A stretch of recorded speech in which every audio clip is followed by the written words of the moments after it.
On June 27, 1997, the United States Supreme Court ruled that the Brady Bill indeed was unconstitutional. Now, most of you might wonder, well, then why do we still have the Brady Bill background check, the National Insta Check? They have what they call a severability clause. And they said, you have no standing to sue on whether or not the federal government does a background check. You're suing on whether or not they can tell you or order you to do the background checks. Once you don't have to do the background checks, if the federal government finds another way to do the background checks, then you're out of it. So, sorry. They wouldn't let us fight the actual National Insta Check, which is also a crock, by the way. You know that. Because they're one, they don't have the authority to do those. They do not have constitutional authority to regulate firearms in any way. And secondly, there's no recourse. If you're denied access to a gun from the FBI National Insta Check, what's your recourse? If you've never been arrested and they're wrong, what's your recourse? You have none. There is none.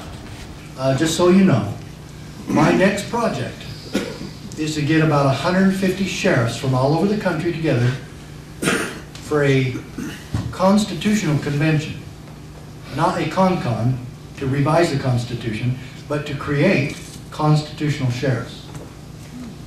And then those sheriffs will come back to their individual states and work with their sheriffs and their associations so that we can create this movement and agenda in every state. They will be in charge of establishing our agenda for all the sheriffs across the country. And we'll start with just 2 or 3 sheriffs from each state. Maybe we'll have more from Texas because they have 254 counties there. So we'll go from that. But we'll definitely have sheriffs from this area, and the one from Washington County will definitely be on the list, Sheriff Smith. But we'll probably have more from Maine too. There's 3 states that don't have sheriffs. Connecticut voted them out. Yeah. And that's a huge mistake. Huge. Because now they just have bureaucrats protecting their freedom who answer to other politicians. Hawaii and Alaska never had them. Yeah. Another big mistake. Yeah. If you ask me, Sarah Palin ought to be working on that. Something really important. Okay? Let's see here. There's the oath of office. Just so you know, this is just a real brief review. The oath of office for every public official in your state is very similar to that. The military actually have a different one. It says to protect the Constitution from all enemies, both foreign and domestic. Most of your state oaths don't say that. But still, you still have the same responsibility to do that. To keep your oath, you know, you basically promise, a sheriff promises you that he'll protect you from the wolves. Does it really matter to you that some of the wolves come from Washington, D.C. or they come from street gangs? Makes no difference. Except if you fight the street gangs and then fight the IRS, you'll see that the street gangs are a lot more fair. You know? They're easier to deal with. And state nullification. Did I make this up? I believe this came from Thomas Jefferson when he was Vice President of the United States, and he said that states have the authority to judge the constitutionality of the federal government's laws and decrees. Now there's a novel idea for you. And he even goes so far as to argue that the states should refuse to enforce laws which they deem to be unconstitutional. Do you know what I learned about taking this case to the Supreme Court? 2 things. One, I shouldn't have taken it. I should have just said no. If I had any other sheriff with me, I'm saying no. I would have never filed it. I'm glad I have the case now because it's really reinforcing the freedom movement and the Tea Party movement big time. So I did learn that we didn't need to ask permission from the judges to keep our oath of office. You don't ask permission to keep your oath. You just do it. And 2, there's not time or money enough to take every unconstitutional law to court. And maybe a 3rd one. Do you really think that the Founding Fathers intended for freedom to be determined by 9 judges in Washington, D.C.? No. That's absurd. It's absolutely absurd. Okay, these are the 2 litigants in the case. This is Sheriff Prince and Sheriff Mack. And look at the first judge. This is Judge John Roll.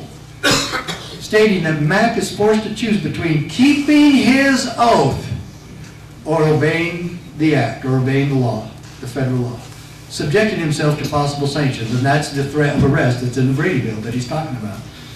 Can you imagine? He got it. He got the reason I filed. Absolutely amazing. Now at the end, we're going to go over this a little bit more when I actually show you the decision.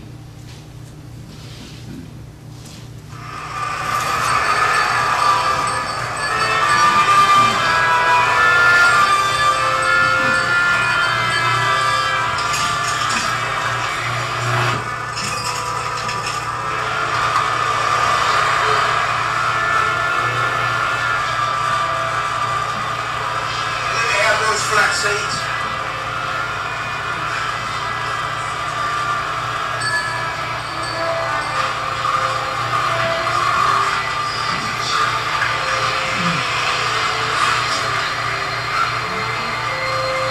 Y'all better make flat on yourselves and let me have those seats.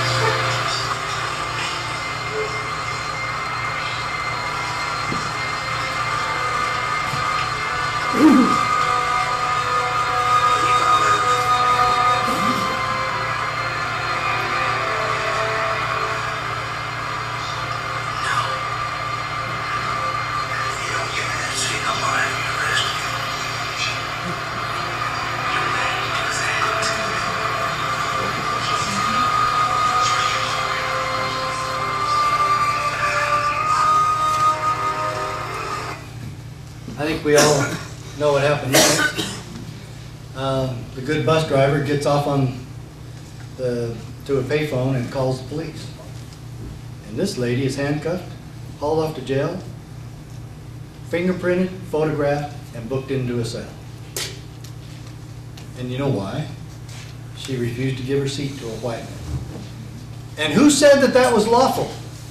Who endorsed segregation in America? The United States Supreme, yeah, Democrats. That's true, they did. And the United States Supreme Court. What did the Supreme Court say about segregation? Separate but equal. Have you ever heard of such nonsense? Now, what does this have to do with us?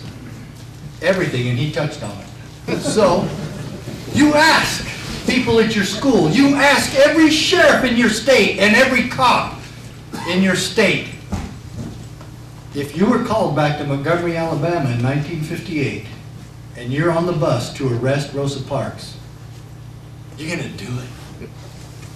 You're going to haul her in, cop? You're going to make an example of this troublemaker? Enforce the law. Now, knowing what we know now, if you're a constitutional cop, if you're a constitutional sheriff, knowing what we all know about fairness and that we're all created equal, and what we know about justice, and you send that sheriff onto that bus, your sheriff, your deputies, your cops, what do you do now after you get on the bus? I'll tell you what I would do. I'm on the bus and I have a deputy with me. And I walk up to Rosa Parks and I said, "Ma'am, just what seems to be the problem here?" And she says, "Why can't we just be left alone?" And I say, "Wow, Mrs. Parks, you're right. Can I sit down next to you?" Yeah, she's really surprised, of course. And I shake her hand. And I said, "Mrs. Parks, what you did here today took a lot of courage. Now, my deputy and I would like to escort you home and make sure you get home safely." And then he tells the deputy, "You will give extra patrol to this home all night long." And he tells Mrs. Parks' husband, "Make sure your shotgun's loaded because we won't be here every second. And if you need to, you do what you have to do to protect your family." See, Rosa Parks could have been lynched for this. And then they make sure that there's extra patrol at their house for the next few days until things simmer down. You see, my good friends, that is a constitutional sheriff. Did he enforce the law? Yes, the supreme law of the land. He enforced freedom before a stupid statute. And the enforcement of stupid laws is what? The essence of tyranny. And I won't go along with that because I'm a constitutional sheriff who took an oath to do otherwise. And your sheriff today does the same thing for Rosa Parks, the gun owner. Rosa Parks, the farmer. Rosa Parks, the person who just wants to be left alone. Look at this. Our federal tax system is, in short, utterly impossible, utterly unjust, and completely counterproductive. It reeks with injustice and is fundamentally un-American. Who in your county is supposed to protect you from injustice? If not the very person who promised you in God's name that he would do just that when you hired him as your sheriff. Here, look at that. This is from the Supreme Court decision. It's in your little booklets, okay? We have held, however, that state legislatures are not subject to federal direction. What? You would think that that would be a strong enough statement to just stop right there. Don't you wish your state legislatures knew they weren't subject to federal direction? Look, the Supreme Court has already ruled in the Mack Prince case that the federal government may not compel the states to enact or enforce a federal regulatory program. You said health care? Man, don't bring health care into this. We're talking about constitutional law. Of course, every time I read that, people say health care. Yes. Very good. What else do you want the Supreme Court cases that we're fighting right now to stop health care to say? We absolutely mean that you can't force the states to do this. We positively, absolutely, without question, mean the states cannot do this. What? We've already won the case. So far, I've only heard of one attorney general fighting this that has brought up ours. I've taken this case, I had my state rep take this case to the governor of Arizona. I don't know what her lawyers are thinking. Now I want to show you my favorite quote from the whole thing. It's in yellow. This made the whole thing worthwhile to me. All the blood, sweat, and tears of this case, losing my job over this and everything else, this made it all worthwhile. But the Constitution protects us from our own best intentions. Wouldn't you love it if everyone that you know in Maine who works for the government at any level would read that and see that the U.S. Supreme Court endorsed that?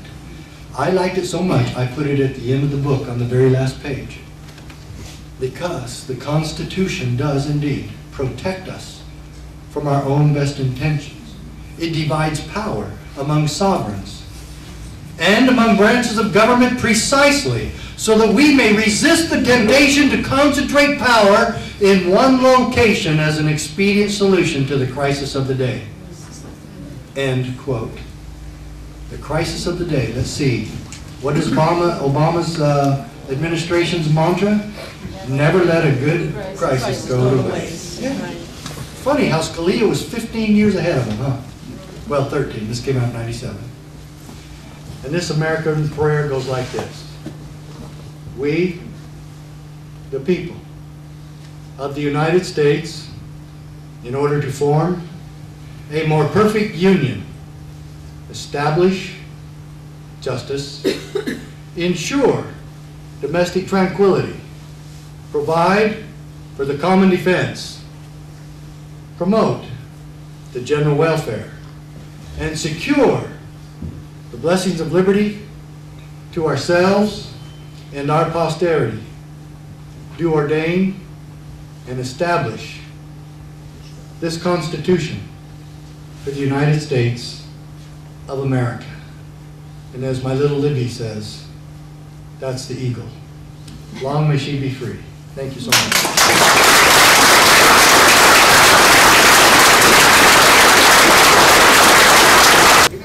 I'm Sheriff Mack, and I want you to watch Maine Web News.